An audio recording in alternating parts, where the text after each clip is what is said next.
అందరికీ నమస్కారం. ప్రత్యేకించి ఈ మీడియా సమావేశం ఏర్పాటు చేయడానికి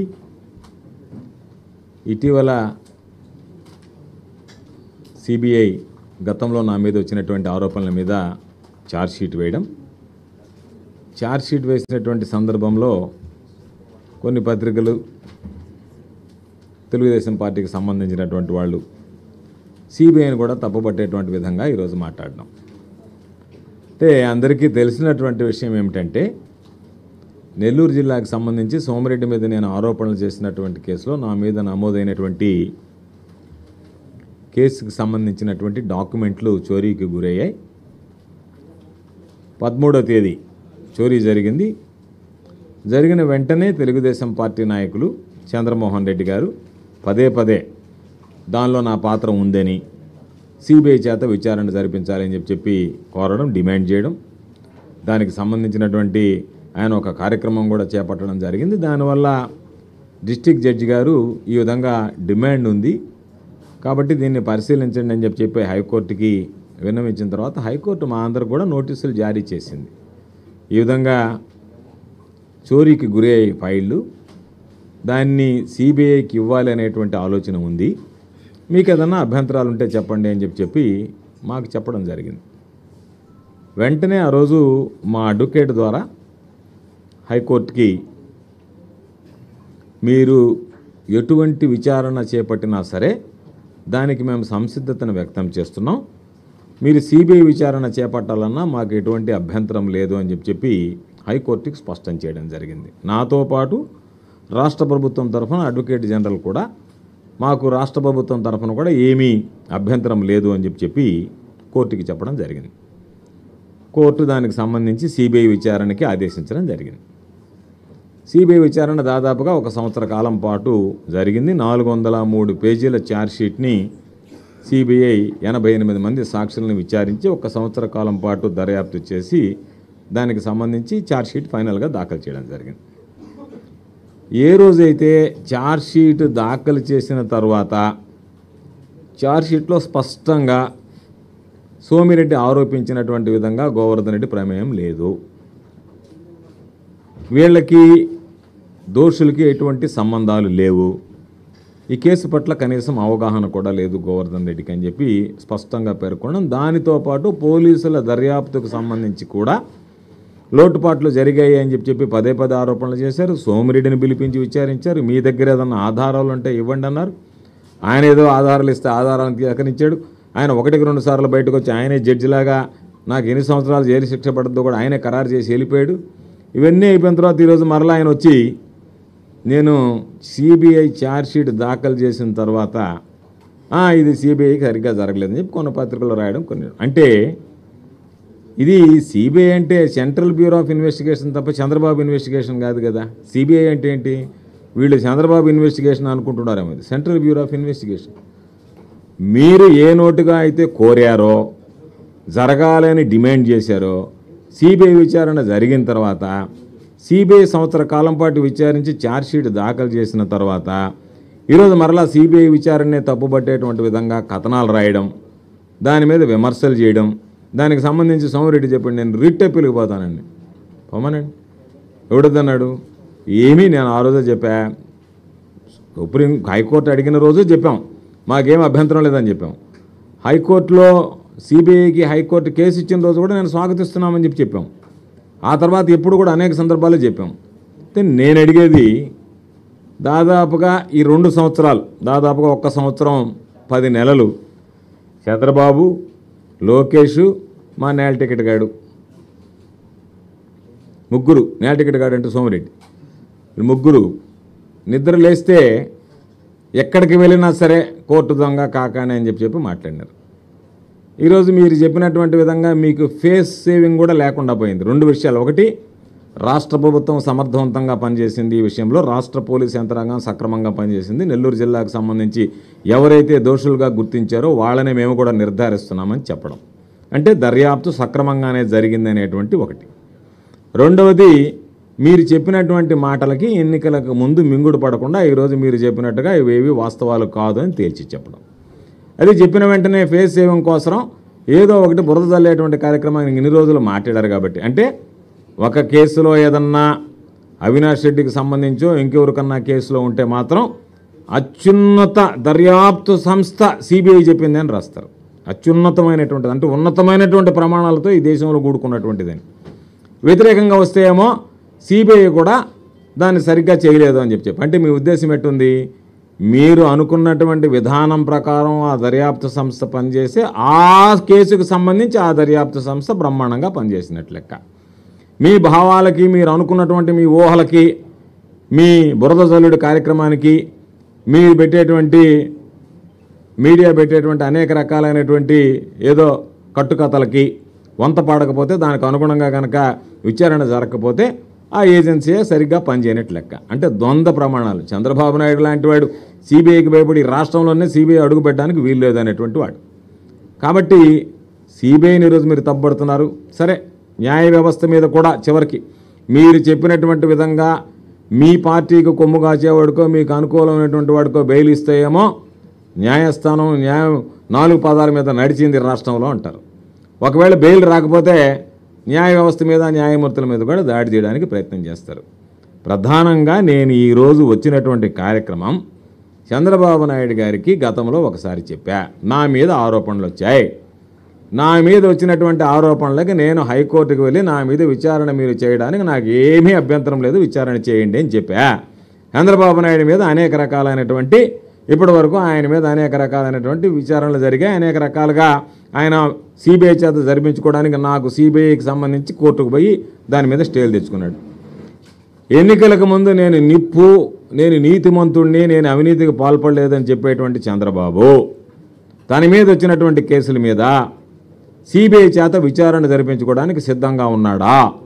చంద్రబాబు నాయుడు కనీసం ఒక్క కేసులోనైనా, చాలా కేసులు వచ్చే స్కిల్ డెవలప్మెంట్ దగ్గర నుంచి, ఇన్నర్ రింగ్ రోడ్ దగ్గర నుంచి అనేక రకాలైనటువంటి కేసులు ఉన్నాయి నీ మీద, ఒక్క కేసులోనైనా సిబిఐ విచారణ జరిపించుకోవడానికి నువ్వు సిద్ధంగా ఉన్నావా అని చంద్రబాబు నాయుడుని అడిగితే దానికి చంద్రబాబు నాయుడు స్పందించకుండా కొన్ని వీధి కుక్కలు, ఓర కుక్కలు మరుగుతున్నాయి. అవి కాదు కావాల్సింది. చంద్రబాబు నాయుడిని నేరుగా అడుగుతున్నా, ఏమయ్యా నువ్వు ఎన్నికలుగా పోతున్నావు, నేను నిష్పక్షపాతంగా, నేను అసలు నీతిమంతుడిని, నా అంత నీతిమంతుడు లేడన్నావు కదా, నువ్వు అంత నీతిమంతుడైనటువంటి వాడు నీ మీద సిబిఐ విచారణ చేపట్టాలన్నప్పుడు నువ్వు కోర్టులకు వెళ్ళి స్టే ఎందుకు తెచ్చుకున్నావు?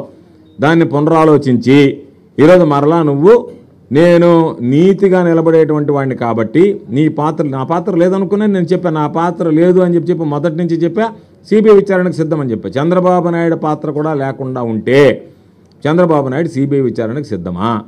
దాని మీద చంద్రబాబు నాయుడు ఇంతవరకు స్పష్టత ఇచ్చినటువంటి పరిస్థితి లేదు. ఎందుకు చంద్రబాబు నాయుడు అడుగుతున్నామంటే, చంద్రబాబు నాయుడు పదే పదే మాట్లాడినటువంటి మాట కోర్టు దొంగ కాకాణి అని చెప్పి మాట్లాడాడు, లోకేష్ మాట్లాడాడు. వీళ్ళిద్దరూ ఇటువంటి వాళ్ళు మాట్లాడినటువంటి మాటలకు ఈరోజు వాళ్ళని గురించి వాళ్ళు మాట్లాడారనే దానికన్నా మీరు మాట్లాడారు. ఈరోజు అది పటాపంచలైంది. మీ మీద వచ్చినటువంటి అభియోగాల మీద మీరు ఎటువంటి దానికి సిద్ధంగా ఉన్నారు విచారణకు అనేటువంటి స్పష్టత ఇవ్వాల్సినటువంటి అవసరం ఉంది. కాబట్టి దొంగ తిరుగుడు మాటలో ఏదో మామూలుగా జారిపోయేటువంటి విధానంలో కాకుండా మాట మీద నిలబడి మీరు నీతిమంతుడు అయితే, చంద్రబాబు నాయుడు నీతిమంతుడే అయితే సిబిఐ విచారణకు సిద్ధంగా ఉన్నాడు అనేటువంటిది స్పష్టం చేయాల్సినటువంటి అవసరం ఉంది. దాని మీదనే మేము అడుగుతున్నాం. కాబట్టి ఈరోజు చంద్రబాబు నాయుడికి ఎన్నిసార్లు చెప్పినా సరే ఈరోజు ఏదో ఒక పత్రికలో ఏదో ఒక విధంగా రాయించి వాడివాడు పిచ్చుకుక్క గరిసినోడు అరుస్తూ ఉంటే వాడి చేత అరిపించి వాడు ఏదో మళ్ళా ఒక ప్రెస్ మీట్ పెట్టి ఛార్జ్ షీట్ ఫైనల్ అయితే ముద్దాయిల్ని చేర్చమని కోర్టుకు పోతాడంట, రివ్యూ పిటిషన్ దాఖలు చేస్తాడంట. అంటే జనానికి ఇంకొక భ్రమ కల్పించడానికి, ఏది ఇంకా ఈ కేసు క్లోజ్ కాలేదు, ఎందుకంటే జనాలు ఊర్లోకి పోతే చెప్పినటువంటి మాటలకు మొహం మీద కొడతారు కదా, ఎదవలారా మీరు ఏదో కోతలని కూసిపోయినారు, ఈరోజు చూస్తే ఆడేం లేదు కదా అని అంటారు. కాబట్టి దానికి ఏదో కలరింగ్ ఇవ్వడానికి మాట్లాడేటువంటి మాటలు తక్క మరొకటి కాదు. ఇవన్నీ వదిలిపెట్టి ఈ కథలు, ఈ కహానీలు, మీకు చిత్తశుద్ధి ఉంటే సిబిఐ విచారణకు సిద్ధంగా ఉన్నావా లేవనేటువంటిది 24 గంటల లోపల చంద్రబాబు నాయుడు నేను డిమాండ్ చేస్తున్నా, తేల్చి చెప్పాల్సిందిగా సవాల్ విసురుతున్నా. నీతిమంతుడు కాదు అవినీతిపరుడని చెప్తున్నాం, అదే చెప్పేది. సవాలు స్వీకరిస్తే నీతిమంతుడైతే సవాలు స్వీకరిస్తాడు, చంద్రబాబు నాయుడు అవినీతిపరుడని ఒప్పుకున్నట్టే. దానికి ఏముంది? సవాలు స్వీకరించకపోతే చంద్రబాబు నాయుడు అవినీతిపరుడని ఒప్పుకున్నట్టే, చంద్రబాబు ఒప్పుకున్నట్టు. మేము ఆరోపించడం కాదు, చంద్రబాబు నాయుడు అవినీతిపరుడని ఒప్పుకున్నట్లే. చంద్రబాబు నాయుడు మా సవాలు స్వీకరించకపోతే చంద్రబాబు నాయుడు అవినీతిపరుడని చంద్రబాబే ఒప్పుకున్నట్టు.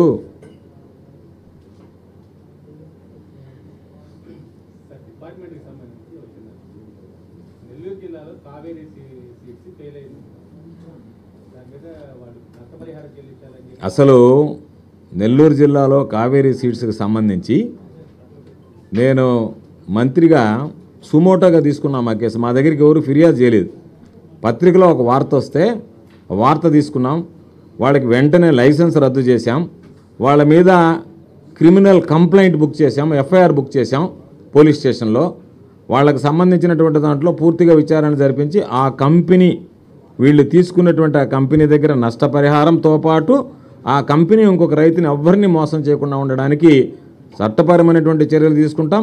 విచారణ పూర్తయిన తర్వాత వాళ్ళని జైలుకి పంపించేదానికి కూడా అర్హులై ఉంటే ఆ కేసులో వాళ్ళ ముద్దాయిలు దోషులని తేలితే తీవ్రమైనటువంటి చర్యలు కూడా తీసుకోవడం జరుగుతుంది. నేను వ్యవసాయ శాఖ మంత్రి అయిన తర్వాత చట్టంలో ఉండేటువంటి లొసుగులను ఆసరాగా చేసుకుని ఒక 15 రోజులు సస్పెండ్ చేసిన తర్వాత మరలా వీళ్ళు ఈ పనులు మొదలు పెడుతున్నారని ఎక్కడికక్కడ చీటింగ్ కేసు కింద ఎఫ్ఐఆర్లు బుక్ చేయించి, ఒకవేళ రైతులు ముందుకు రాకపోయినా డిపార్ట్మెంటల్ అధికారుల చేతనే, నెల్లూరులో కూడా రైతులు ముందుకు వచ్చి ఎఫ్ఐఆర్ బుక్ చేయలేదు, డిపార్ట్మెంటల్ అధికారులకు చెప్పించి, అగ్రికల్చర్ ఆఫీసర్లకు చెప్పించి వాళ్ళ ద్వారానే కేసు కూడా నమోదు చేయించడం జరిగింది.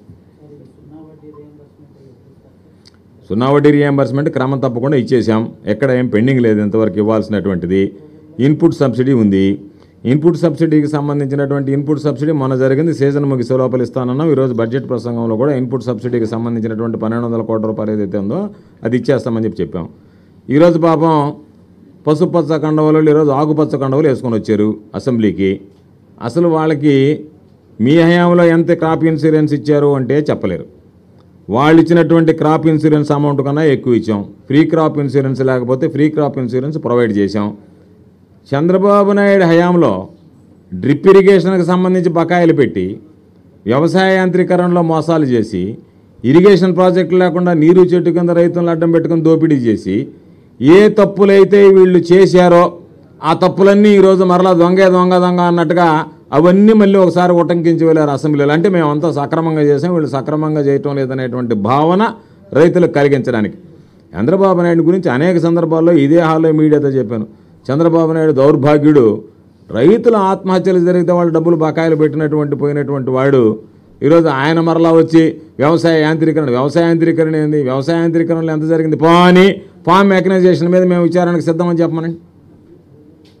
ఫామ్ మెకనైజేషన్లో రైతు రథంలో మేము డబ్బులు మింగలేదు, దానికి సిబిఐ విచారణకు సిద్ధమని చెప్పమనండి. ఈరోజు మాట్లాడారు కదా, మీరు ఎంత డబ్బులు తిన్నారో సిబిఐ విచారణకు సంబంధించి దానికి చెప్పనండి. రైతు రథం మేము ₹1 అవినీతికి పాల్పడి దాని మీద సిబిఐ విచారణ జరిపించుకోవడానికి సిద్ధంగా ఉన్నానని చెప్పానండి సిగ్గుమాలిన వాళ్ళకి.